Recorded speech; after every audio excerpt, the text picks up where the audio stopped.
The Adventures of Sam Spade, Detective. Brought to you by Wild Root Cream Oil Hair Tonic, the non-alcoholic hair tonic that contains lanolin. Wild Root Cream Oil. Again and again, the choice of men who put good grooming first.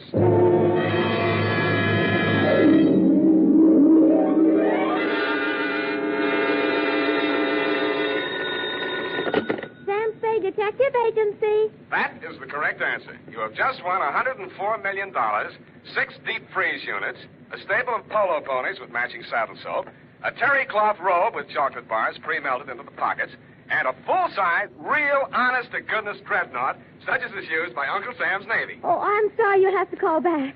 I'm expecting to be taking dictation from my employer very shortly. Oh, I am sorry. Your time is up. And Edna St. Vincent Markowitz, who sent in the question, gets bumped off in front of the studio audience gathered in the Dredgewood room here in Columbia Square. Next time, don't answer your phone, stupid. Oh, Sam. Let's have no coaching, please. Oh, well, did you find the cop? Was it murder? Was it really worth, well, you know, priceless and like that, and was it fun? Yes, and no. And finally, are you kidding? Well, then why was it called the Vaphio cup? It's a very old Greek expression, which is what I'll be wearing as I sit in your lap dictating my report on the Vaphio cup caper.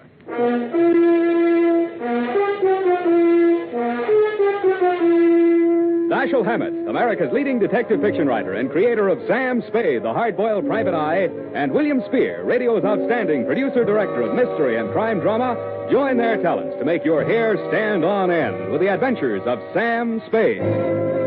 Presented by the makers of Wild Root Cream Oil for the hair. Remember the Romeo of yesteryear? Hair parted in the middle, all plastered down? Man, what a difference today. Today, all a guy has to do to impress a gal is use Wild Root Cream Oil Hair Tonic. Wild Root Cream Oil grooms the hair neatly and naturally, relieves dryness, and removes loose dandruff. If you're still using old-fashioned hair tonics or none at all, then for her sake, spruce up today with Wild Root Cream Oil Hair Tonic. In bottles or the handy new tube, it's again and again the choice of men who put good grooming first.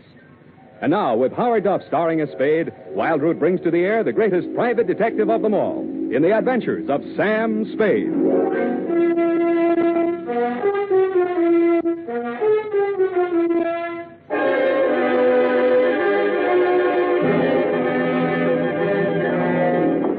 Blow the man down, police, blow the man down. Why do they want to blow the man down?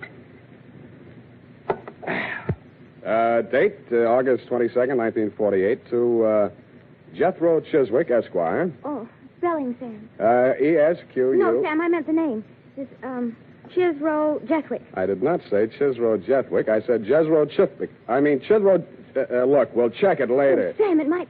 I have an uncle in Berkeley named Smithwick. Leave your family out of this, F. But he's only by marriage, Sam. It's quite a common name. Name 3 people named Chiswick. No, Smithwick, Sam. Now, let's see, there's Uncle George and Aunt Amelia by a previous marriage. Then there's my cousin Rupert on the Christie side. When you have finished ruminating amongst the foliage of your family tree, Miss Perrine. Well, I only mentioned it in All right, that name we'll that you start thought you... all over again. Tear out that page. Yes, Your Highness. No, please. No need to curtsy. To Jethro Chiswick, no comment, please. From Samuel Spade, license number 137596. What's that? Nothing, Sam, nothing. Throat.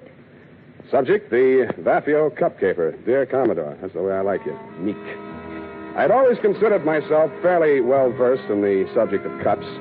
But if anybody had told me there was such a thing as a Vaphio cup, they could have knocked me over with one, which they did. Mr. Spade? Yeah. I'm Chester A. Brody. I talked with your secretary on the phone. Do you follow? Oh, yes, Mr. Brody. Sit down. Rest your package. Thank you. I prefer to hold it for the time being. My card, sir. Theophilus and Brody, importers and exporters, mm-hmm. Mr. Theophilus is my partner, Dimitri Theophilus. Do you follow? I follow. It was Mr. Theophilus who brought the Vaphio cup into the firm. I furnished the cash capital. Vaphio cup, I do not follow. Yes, indeed. The only one of these treasures to fall into private hands. One of the fabulous Vaphio cups. Those exquisite and cunningly wrought examples of the art of the ancient Grecian goldsmith, excavated by the great Schliemann from a beehive tomb in Sparta. Beehive. Mycenaean age. Just west of the Lion Gate. Oh, the Lion Gate. Pardon me, Mr. Brody. Are you trying to tell me that this cup is very valuable? Priceless. And that you will finally manage to find a buyer? You follow? And that you want me to deliver that package containing your priceless cup and return with your customer's cash? Accurately put. I presume you're bonded. Uncork me and see for yourself. You are a droll fellow, to be sure. I had a light breakfast, rolls and coffee. Now, what is this Vaphio cup? I will show it to you. You are about to see a treasure but few eyes have looked upon in our time, Mr. Spade. The Vaphio cup. Handle it carefully. It's fragile. You could crush it in your hand like so much tinfoil. Yet this golden relic of a golden age has come down through the centuries miraculously unscathed. Note the delicately wrought lines of the bas-relief.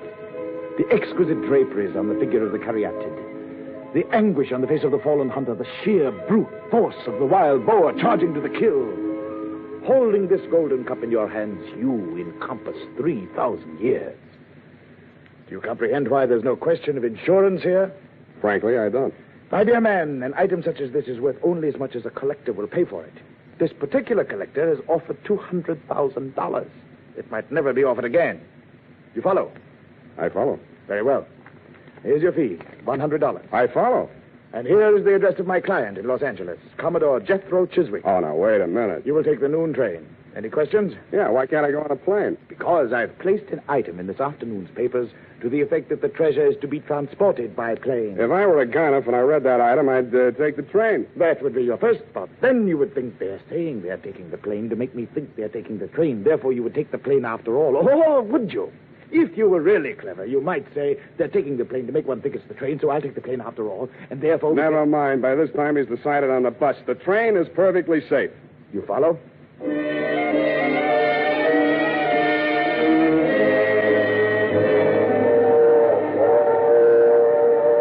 The package was light in the drawing room, and the train was comfortable. Seemed like an easy way to earn $100. I knew it wouldn't last. Never does. I was prepared for the knock on the door, and I got ready for the inevitable small, dark man who plays the Peter Lorre part, but this one fooled me.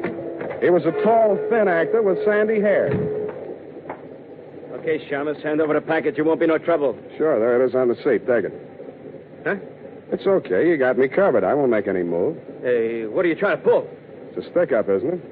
Maybe I got the wrong compartment. No, that's it. The cup's in there. Unwrap it and see for yourself. Oh, no, you don't. I ain't picking up no booby traps. Oh, you're yellow, huh? I know that one, too.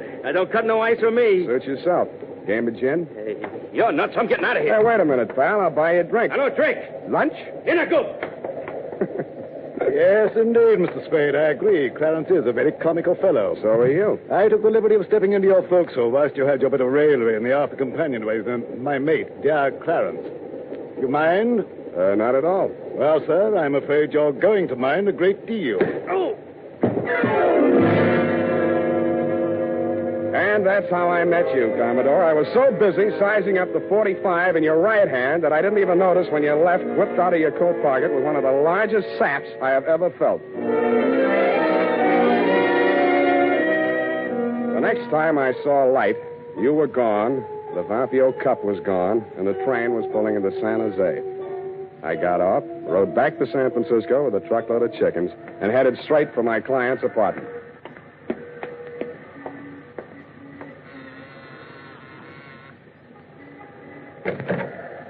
You got here quick. Yeah, Come in. thanks.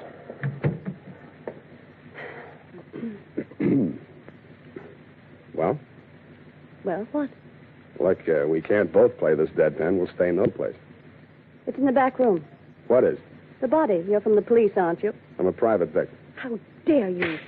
Hey, what was that for? For spying on me. You and all the other cheap gumshoes my husband hires. You're Mrs. Brody? I'm Enid Theophilus.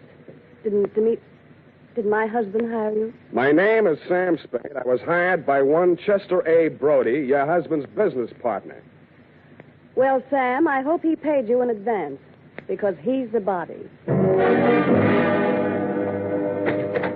Chester A. Brody was just barely identifiable. Somebody had worked hard trying to persuade him to say or do something he either couldn't or wouldn't do. The only interesting clue was in the wastebasket. At first, I thought it was a flattened beer can. But it was the Vaphio cup, or a facsimile thereof. Well, how do you like it, Sam? I don't. He was my client. I wasn't hired to protect him. I didn't like him, but he was my client. How would you like me for a client? I'll give you the name of a lawyer, sister. My name is Enid. Ain't it? Now, let's see what I can squeeze out of you before the cops do. Brody was your husband's business partner, and you're, You don't have to be subtle. He was mad about me. I'm all broken up about his death. So is he. That wasn't funny.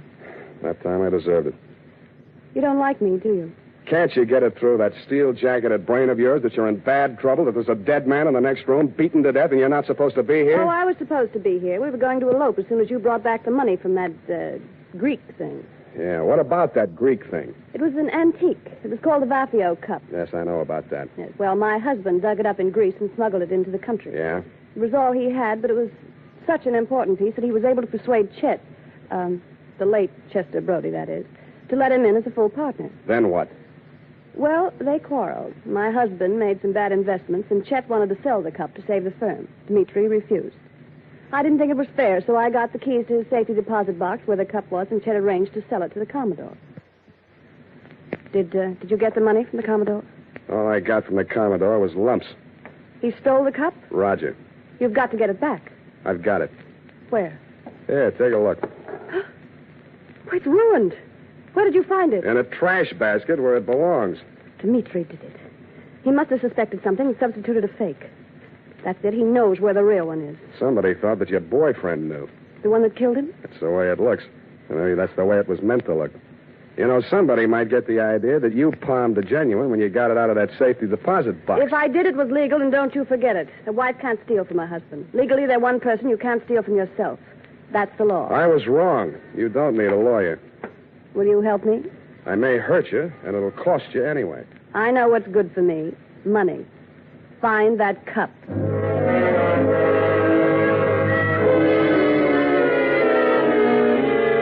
I know what's good for me, too, so I took her $100, advised her to go home, and made for my own humble lodging. They were not only humble, they were crowded. The man was small, but the gun was enormous. I said, don't bother to introduce yourself. Your name is Dimitri Theopolis, and you want this package that I'm carrying.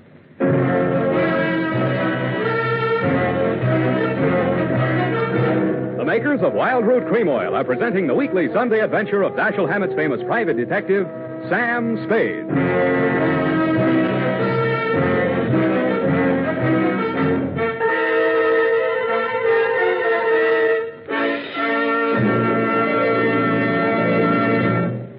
Here's important news on good grooming. If you want the well-groomed look that helps you get ahead socially and on the job, listen. Recently, thousands of people from coast to coast who bought Wild Root Cream Oil for the first time were asked, how does Wild Root Cream Oil compare with the hair tonic you previously used? The results were amazing. Better than 4 out of 5 who replied said they preferred Wild Root Cream Oil. Remember, non-alcoholic Wild Root Cream Oil contains lanolin. It grooms the hair naturally, relieves dryness, and removes loose, ugly dandruff. So if you want your hair to be more attractive than ever before, get the generous new 25-cent size of Wild Root Cream Oil, America's leading hair tonic, on sale at all drug and toilet goods counters. It's also available in larger economy bottles and the handy new tube. Get Wild Root Cream Oil. Again and again, the choice of men who put good grooming first. By the way, smart girls use Wild Root Cream Oil, too. And mothers say it's grand for training children's hair.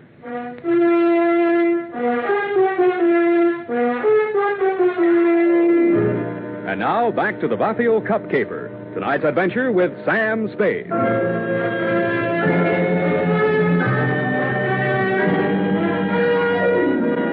He didn't answer me, so I said it again. Don't bother to introduce yourself. Your name is Dimitri Theopolis, and you want this package that I'm carrying. Of that be assured. You obtained this from my dear wife. And how did you find my darling? Not at the city pound, surprisingly enough. Oh, you know my dear wife. How soon you know my darling so well, more than I, her husband? Is it possible? I don't know, is it? I don't know either. I employ a detective. Not this one. I have need. My poor partner, Mr. Brody. You are interested? If you are interesting about who killed your partner, that's one thing. But if you want somebody to dig out your family secrets, that is nothing. With me, you are, shall we say, no place. But why don't I get the right to know? There'll be no trouble, no scandal, no divorcement suing. Of that be assured. Even poor Chester is dead, so he's what one calls ancient history. While he lived, I knew nothing. I was blind. After he died, I see certain things. Yeah, well, do you see that maybe your wife had a hand in Brody's death? What then? Well, if it so happens that you cannot separate my darling from that, do you follow? Not quite.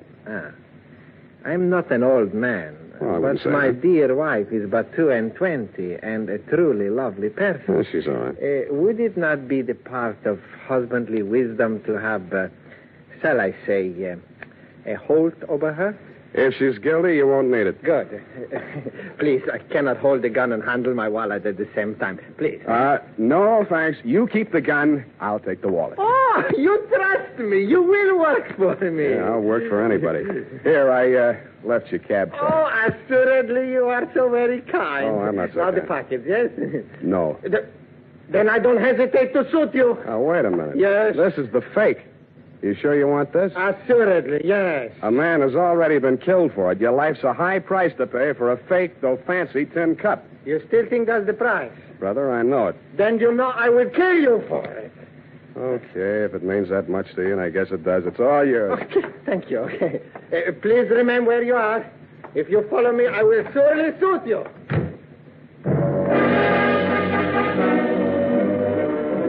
From my front window, I watched them come out downstairs and start across the street. Then it happened.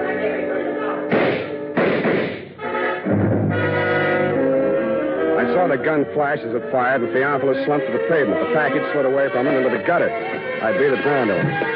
He'd taken all 3 pellets in the midsection from close range. His pulse fluttered once or twice and then stopped. When I went to look for the package, it wasn't there. I called homicide and waited until they took him away. When I told Lieutenant Dundee what I had in mind, he congratulated me on my brilliant scheme and told me to go ahead with it. That was his mistake. I even talked him out of assigning any of his harness men to watch my building for the next couple of hours. That was my mistake. I went upstairs, opened the bottle, and waited for your knock on my door, Commodore. Well, sir, a man would almost think you expected us. Keep a weather eye on him, Clarence. Don't let him get lured. Aye, sir. Welcome aboard. No time for scuttlebutt, Mr. Spade. We're bound for Bullylong Bali on the lookout for Maru, sailing at dawn. I want that cup. The true, the genuine, the Vaphio cup. No more deceptions, no more trickery. You will hand it over without further delay. Sure. Be glad to. Oh, no, not like that. You will tell Clarence where it is stowed, and Clarence will fetch it above deck. Why, you old barnacle. Theophilus never had his mitts on a genuine Vaphio cup. Bilge water, sir. When Theophilus landed in San Francisco, he didn't have a farthing. Now he owes $500,000. If he hadn't got the genuine cup, how could he have borrowed all that money? Because a bunch of morons like you believed he had it. Blast my binnacles, man. You sound as though you believed what you're saying. Look, Commodore, you're interested in high finance. Now, how did Ivor Kruger make his millions? Why, matches. He was the match king, sir. Matches had nothing to do with it, Commodore. He started out with $15 million worth of phony government bonds that he printed himself. Follow? They weren't even good counterfeits, but he was smart enough not to try and cash them. He just kept them in a safety deposit box and borrowed money. Theophilus used his phony Vaphio cup the same way. Blast my binnacles, man. You sound as though you believe what you're saying. That has a familiar ring to it. I do. And I'll tell you why. He knew that was the fake in the package when he held me up for it. He was willing to risk his own life to get it out of circulation. Dash my timbers. Old Theophilus has left us without a shot in the locker. You steered us onto the shoals. We're on our beam ends. Hey, turn him off, Commodore. You're pumping bilge flush. We better haul our wind. Yes, indeed. I'm afraid it's getting rather warm in San Francisco. Bull along, beckons. You won't make it past the potato patch. What? The cops are going to want some answers about a couple of stiffs you left behind in San Francisco. I'm glad you reminded me. Shall I plug him? No, we're taking him with us. Oh, that's what you think. Take it easy, mate. This ain't gonna hurt a bit.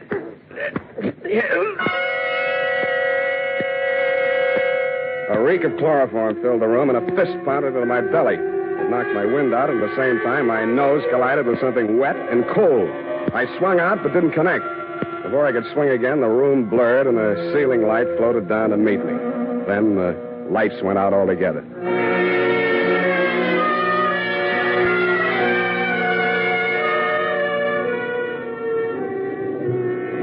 At first, I couldn't figure it. It sounded like what a doctor hears through a stethoscope, or maybe an earthquake, or maybe ship engines, which it turned out to be. When the lights came on again, I was lying on a bunk in a stateroom. I staggered across to the wash basin and splashed water on my face. Hello, you. Enid, as I hardly live and breathe. It could get worse. Yeah, where are we? Oh, not very far out. Not past the Farallon. Good. I'm a stowaway, and they'll put me off with the pilot. Oh, no, you're not. Your passage is paid. Mine? It is, huh? It is. Do you know who you are? Who am I? Chester Brody. Then I'm dead. They'll bury me at sea. Roger. Who are you? I'm your widow. What's the score, widow? Chester and I booked passage on this ship a week ago. It was part of the plan. Chester and the Commodore worked it all out. Yeah, the cup was to have been stolen from me on the train. Yes, but when the Commodore discovered it was a fake, everything fell to pieces. Yeah, he thought Chester was double-crossing him. They forced Chet to talk. He told them Dimitri still had the genuine Vaphio cup and had hired you for the double-cross. Maybe he really believed it. Anyway, they killed Dimitri. Yeah, well, there's nothing on them yet. But you're a material witness, sweetheart, to at least one of the killings. That's extraditable. When that dawns on them, they'll scuttle you, too. It's already dawned on them. I'm desperate. Yes, I noticed. For you, you're practically hysterical. We have to face facts. Yeah, well, give me a couple to face right now. Where are the Commodore and Clarence? Up on the bridge. Good. All you have to do is walk straight up to the captain. He'll put him under arrest. Well, that might be a good idea, darling. Only what? Only the Commodore is the captain. That torrid. Your salty talk had fooled me, Commodore. I never dreamed that you were really an old sea dog, and I do mean dog. But two can play at that game. From my own intimate knowledge of sea story magazines, I realized that all hands would be turned to in the cargo gear, and the crew quarters would be, therefore, empty. In more time than it takes to tell, Enid and I had fitted ourselves out in dungarees, jumpers, and watch caps, and turned to with them.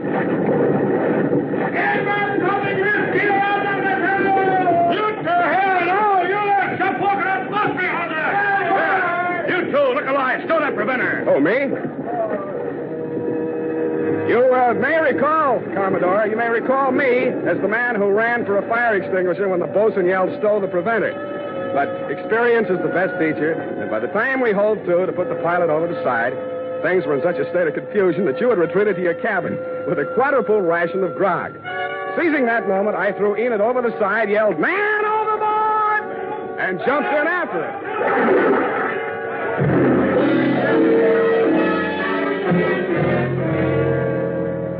Once safely aboard the pilot schooner, we revealed our true identity, and a merry laugh was enjoyed by all. It dropped us at the foot of Market, and we waved warm farewells to our erstwhile rescuers, then to the snug haven of my office in a friendly cup, if you'll pardon the expression, in the grateful warmth of a gas radiator. Unhealthy. Who, me? Gas fumes. Why don't you move into a building with steam heat? I like this building. I've been here for a long time. You don't make much money, do you? You don't have to rub it in. It's a living. You happy? Sure I am. Well, guess it's all right then. You know, sweetheart, there's something missing in you. Oh? What? I don't know. Well, then how do you know? Forget it. Well, I guess I'll go. Do you mind if I don't see you to the door? Why should I? What? Hey, you are human. Yeah, they're wet. Go ahead, sweetheart. Cry all you want. It was been tough. You shouldn't have kept it bottled up this long. No, it's not what you think. Well, what is it? It's you. You're so nice. I'm nice. Yeah, but you're no place. You never will be. And neither will I.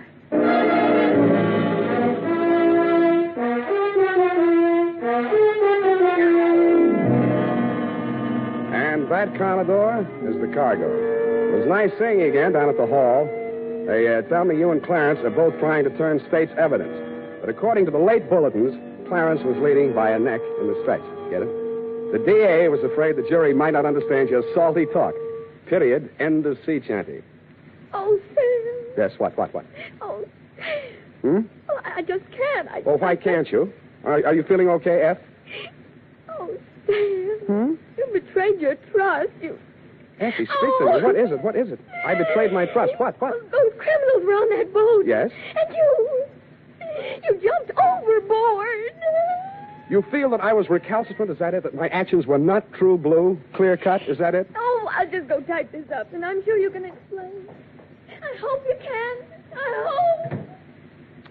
Sour racket.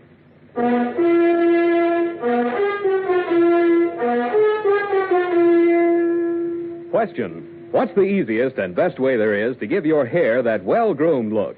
Answer: Wild Root Cream Oil. Yes, non-alcoholic Wild Root Cream Oil with soothing lanolin gives you the advantages considered most important in a hair tonic. It grooms your hair neatly and naturally, relieves annoying dryness, removes loose, ugly dandruff. Call at your drug or toilet goods counter tonight or first thing tomorrow for Wild Root Cream Oil. If you've never tried it before, get the generous new 25-cent bottle just introduced. Also, ask your barber for a professional application of Wild Root Cream Oil Hair Tonic. Again and again, the choice of men who put good grooming first. Oh, here it is, Sam. I hope the spelling is all right. I was so upset. You hate me then? Oh, no. No. I suppose it's foolish going along thinking that your ideal doesn't have to be displayed. Oh, Sam, I just can't. I just can't imagine. Don't you think I can explain that? Oh, yes, I'm sure you can explain. But you did. You deserted your post and jumped overboard like a thinking rat. That's right. Oh, Sam, that's so unlike you. It was just by chance they were apprehended. By chance, you say? Who do you think it was that got himself shot out of a torpedo tube in that submarine? You, Sam? No, you think I'm crazy? I did something few radio detectives ever do, sweetheart. I called the Harbor Patrol single-handed using only one nickel and had them picked up. Oh, Sam, I wish I'd been there. Well, it was just a small phone booth. Besides, if you'd been there, it would have been out of order or something. Oh, Sam, you came through after all. Aren't you ashamed that you ever doubted me? Yes, I am. I'm a fool. There. I forgive you. Good night, Sam. Good night, sweetheart.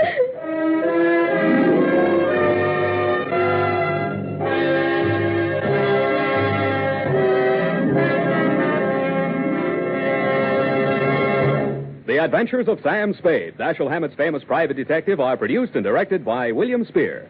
Sam Spade is played by Howard Duff. Lorene Tuttle is Effie. The Adventures of Sam Spade are written for radio by Bob Tallman and Gil Dowd. Musical direction is by Lud Gluskin with score composed by Renee Garrigang. Join us again next Sunday when author Dashiell Hammett and producer William Spear join forces for another adventure with Sam Spade. Brought to you by Wild Root Cream Oil. Again and again, the choice of men who put good grooming first. This is Dick Joy reminding you to get Wild Root Cream Oil, Charlie. It keeps your hair in trim. You say it's non-alcoholic, Charlie. It's made with soothing lanolin. You better get Wild Root Cream Oil, Charlie. Start using it today. You'll find that you will have a tough time, Charlie. Keeping all the gals away. Hiya, Baldy. Get Wild Root right away.